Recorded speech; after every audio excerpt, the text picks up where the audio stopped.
So without further ado, to get us started, I would very much like you to welcome the Chairman of the South East Region, Mr. Tim Scott.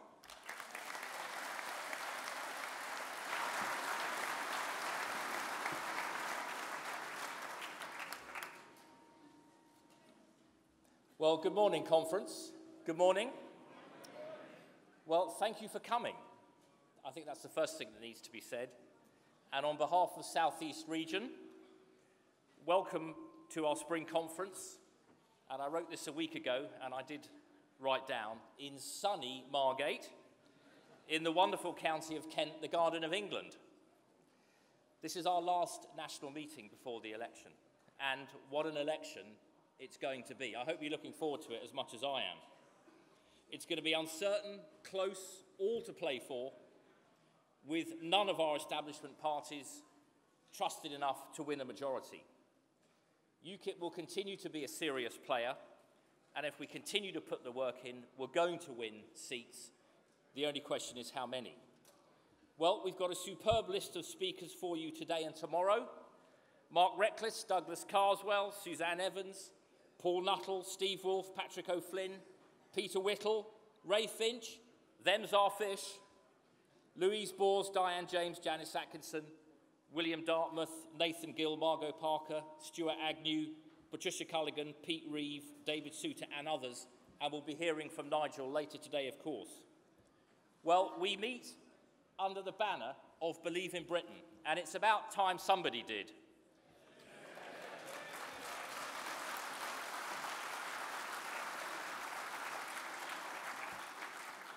Do we think Cameron, Clegg or Miliband believe in Britain?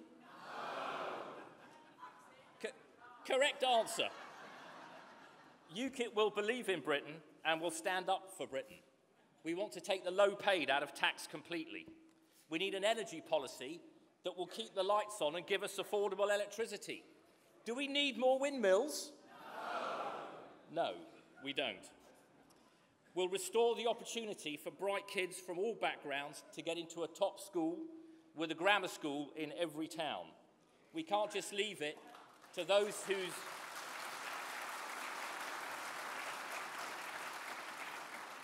whose parents can afford to pay the fees.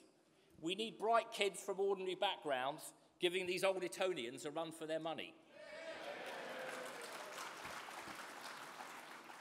We also badly need to rebuild our armed forces and support our superb troops.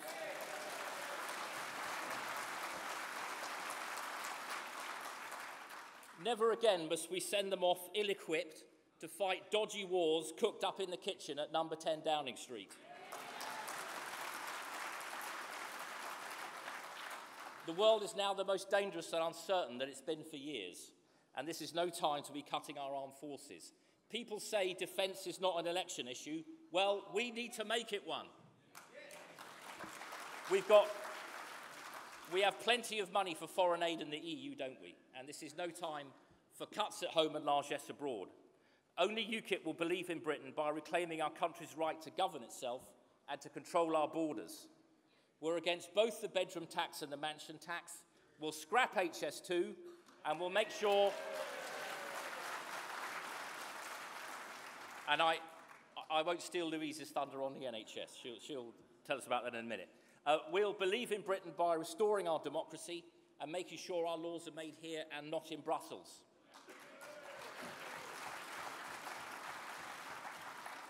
To have a democracy, you need a few things first. You need people living in a continuous geographical unit who feel they have enough in common with each other to be governed by each other and to be willing to pay their taxes into a common pot. That unit, and it's the only unit within which democracy has ever existed and flourished, is called a country, a nation state. Well, you can try and take 30 of them with 500 million people and push them together, but as we're starting to find out, it won't be a democracy. The EU's nightmare currency, the euro, which so many of our establishment figures and business leaders said we should join, is causing unemployment and recession across half of Europe. The UK needs a global future, not just an EU future. We need to be able to govern ourselves.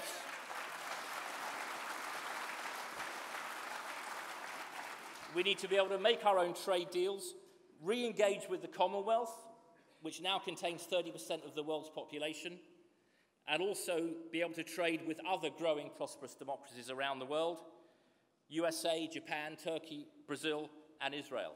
We need to lift our eyes and our horizons beyond Brussels. Britain needs a global future, not just an EU future.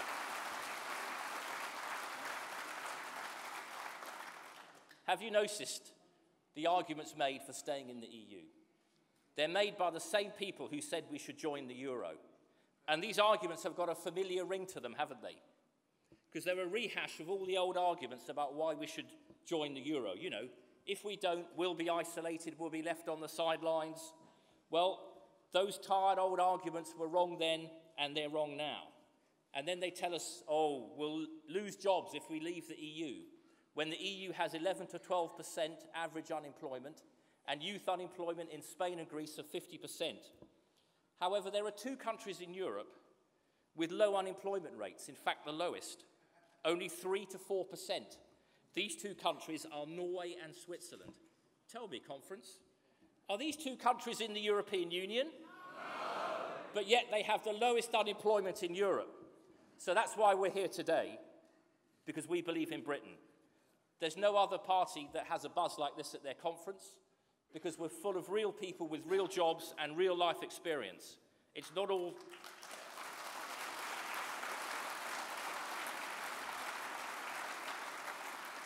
It's not all spin doctors, special advisors, paid staff, corporate lobbyists, spin doctors, career politicians and pressure groups like some of the others.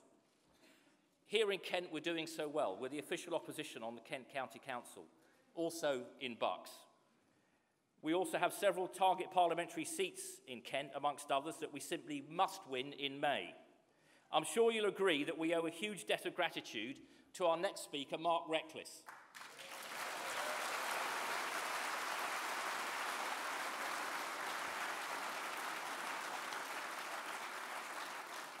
Wasn't it great to see him on Question Time last night? Then, of course, we have Nigel and Piers Watchop standing here in Thanet, and I hope you'll stay for the Saturday afternoon Action Day. These are also must-win seats. Can you imagine Nigel in the House of Commons? I can't. He'll be a fox in the Westminster, the cosy Westminster hen house, and they won't like it Upham.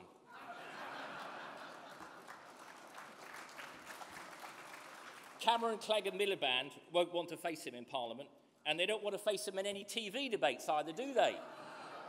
After what happened to Nick Clegg, I tell you, if it had been a boxing match, the referee would have stopped the fight.